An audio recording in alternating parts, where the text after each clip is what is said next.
היום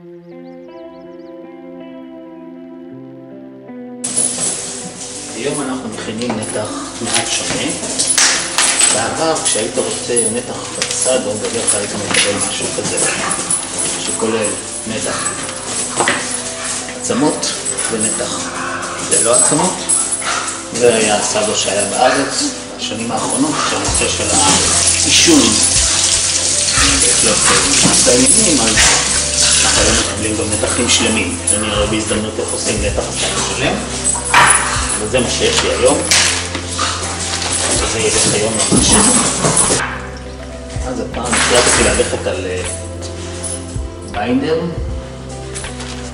יחד עם התבלין שהשתמשתי בו עד עכשיו, שזה ניו יורק סטייק האוס. נראה, קניתי איזשהו רוטב ברביקיו מהרוטב. למה קניתי? בדרך כלל תערובת התבלינים נדבקת יותר טוב לבשר כאשר יש איזשהו ביינדר, איזשהו משהו שקושר אותו אליה. רגע, אני אוציא את שני אלה, נתחיל עם החבר'ה האלה פה. אחרי מאבק קטן זה נפתח, ואנחנו נתחיל טיפה, נשפוך את זה טיפה על הנתחים, ואין דרך יותר טובה מאשר עם הידיים, פשוט הנתח ברוטב הזה.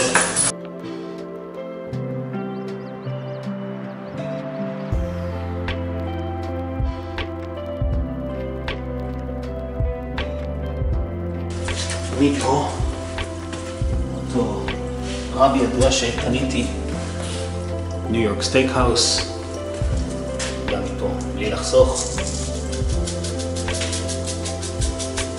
מפה, נתח, כל הצדדים.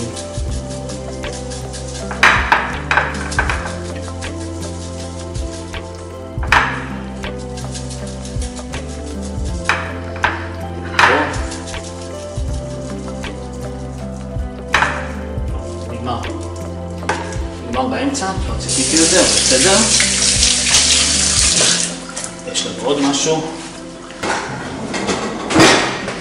יש לי גם כזה טקסן סטייק האוס, אז נלך עליו גם. שהוא לא ייגמר לי, שנשאר ללא. לא הכי גרוע, אפשר להכין רב לבד, אבל הרגע אני לא רוצה לבזבז זמן, גם זה נגמר. אז אנחנו קצת בבעיה. הפסקה קצרה, להכין רב בעצמי ונמשיך. טוב, מהר הכנתי רב מאוד פשוט. מלח, פלפל גרוס ושיני שום.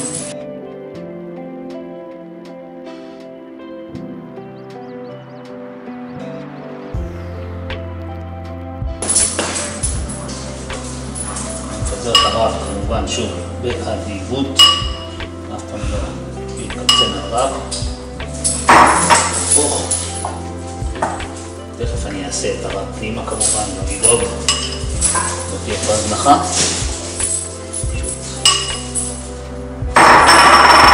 את הכל. כמובן, הם כמו הידיים שיעשו את העבודה.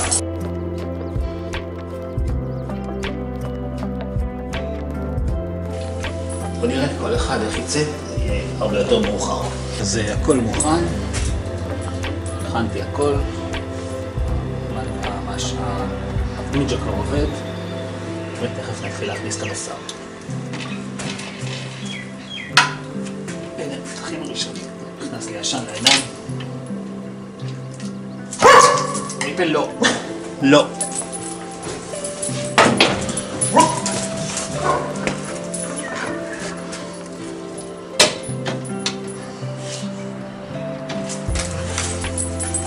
עכשיו, כל הנתחים בפנים, נתחיל עם מדי חום.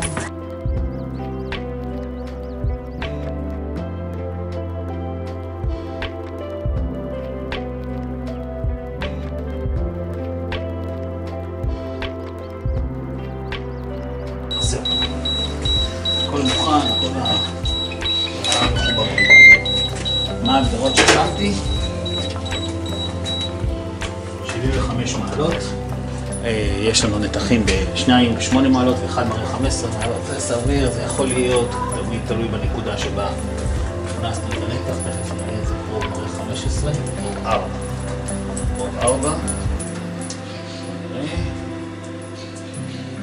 4, זה נמצא בנתח הזה. יכול להיות שלא הכנסתי טוב, נוציא ונכניס אחרת מעט. מקווה שעכשיו זה בסדר. השעה. הוא עדיין מראה 15, יכול להיות שהנתח הזה מעט יותר חמים. אנחנו נמשיך לעקוב, השעה 8:56. הנתחים בטמפרטורה פנימית של 8 מעלות, שמתי יעד של 75 מעלות, אז אני אעטוף אותם כמובן, ואכניס אותם לעוד זמן. אני אעדכן. אז קצת הסבר על מה שעשיתי כבר. כמה דברים. אחד, אפשר לראות שהנתחים נמצאים על רשת. לא רוצה לפתוח יותר מדי. למה על רשת? כי אז הנתחים מתחממים רק מאוויר חם, ולא מהמגע הישיר במשטח.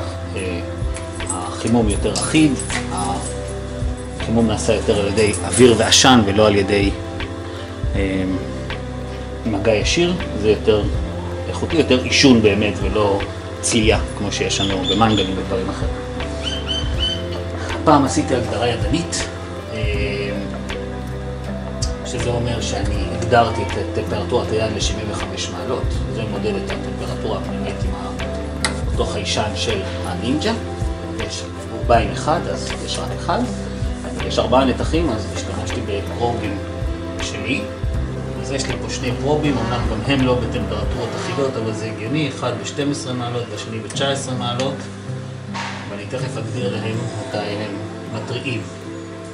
בעצם הם צריכים להתריע ב-75 מעלות. מי שיתריע קודם, כמובן, אני אתייחס להתראה שלו ואטפל בבשר. השתמשתי בפלטות כאלו של תפוח. נשרפות טוב, עושות עשן טוב. גם הטעם, הן מוסיפות מעט מתקתקות, שזה גם טוב. אז זה הפלטות שהשתמשתי. אני אבוא עוד שעה בערך, עכשיו 9, אני אבוא בסביבות 10 לבדוק מה מצב הפלטות, הבשר והכל, לראות איפה אנחנו עומדים. השעה כרגע 9:35. אחת הבעיות בנינג'ה זה שהאזור הוא מאוד קטן ולכן הנתח מתחמם מאוד מאוד מהר. אפשר לראות שהגענו ל-56 מעלות. וזה 40 דקות של צלייה, זה מהר מאוד. הנתח לא יהיה טוב כי הוא חייב בישול ארוך, זה נתח הרבה יותר קשה. לכן אני הולך לשנות את התוכנית למעשה מבוסס על טמפרטורה פנימית למבוסס על טמפרטורה חיצונית וזמן. אז אני שנייה אחבא, אני לא יודע לשנות את זה אחרת. אני אשים על עישון 90 דקות, שעה.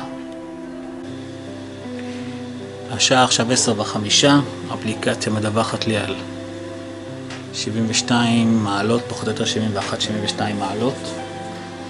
זאת אומרת שתוך שעה ו10 דקות הנתחים פחות או יותר הגיעו לטמפרטורה שאני רוצה. אני נותן להם עוד טיפה להגיע.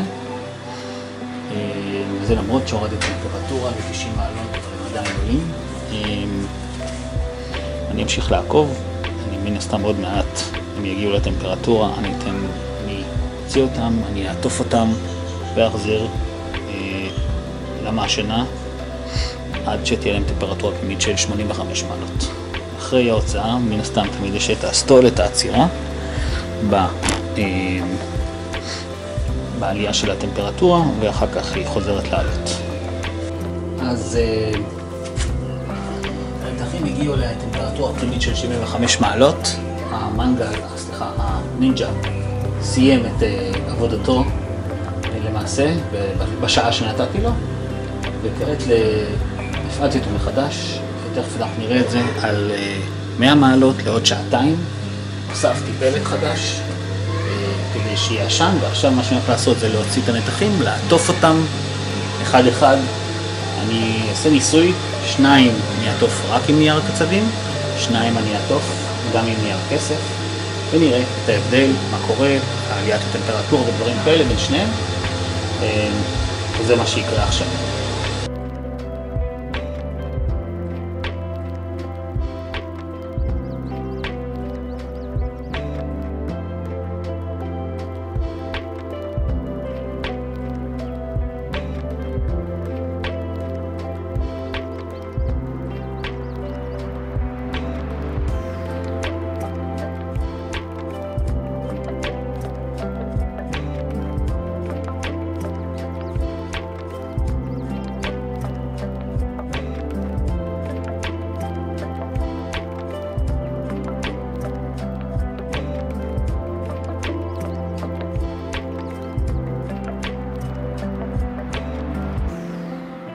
למנגל, למעשנה, לנינג'ה. אוקיי, אז אחרי תהליך הצתה ארוך, הנינג'ה עלה ל-100 מעלות, הבשר בפנים עטוף, העשן כמו שאפשר לראות, למרות שאני לא יודע כמה הוא חודר את הנייר הקצבים ואת הנייר אלומיניום, אבל אנחנו פה. עושה רושם שבתהליך העטיפה הבשר קצת איבד מהטמפרטורה שלו, אבל זה בסדר. אנחנו עכשיו לשעתיים עד 85 מעלות, ואז נוציא אותו, ניתן לו קצת לנוח, ואני מקווה שבאמת בסביבות 1, שזה עוד שעתיים מעכשיו, 1:15 נוכל לאכול אותו, 1:30 אולי. יש לי כאן שני פרובים שמראים שתי טמפרטורות שונות לחלוטין, אחת מראה 85 מעלות, אני אעשה זום, אחד מראה 85, השני 72, אני מעריך שה-85 זה אלה שאינם מכוסים בנייר כסף, וה-72 זה כן, אבל אני לא זוכר. אני עכשיו אבדוק, בואו נראה. דווקא להפך, הנתחים שמצופים בנייר כסף מוכנים, הנתחים שלא מצופים בנייר כסף עוד בטמפרטורה רצויה, נוציא אותם. בעיה להוציא מהידיים, כי נייר כסף לא מתחמם כל כך. אני מעלה את הטמפרטורה ל-110 מעלות. אפשר לראות שהנתחים הפנימיים כרגע על 75, 74, 73 מעלות. הנתחים, שמצופים רק בנייר קצבים. הם ימשיכו לעלות עד לטמפרטורה הרצויה, ואנחנו, הנתחים שבתוך נייר כסף עכשיו ינוחו קצת בחוץ. אז הרגע הגדול הגיע, לפתוח את הבשר, נראה איך יצא.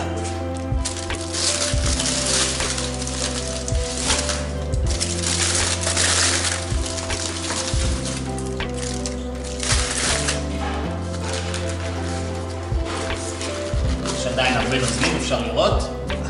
מעולה, אפשר להגיד. ונחתוך.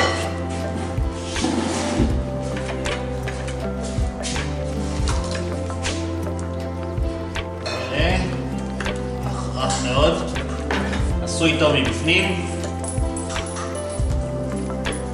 כן, נחתך מאוד בקלות, אמור להיות טעים, תכף אנחנו נטעם ונדע.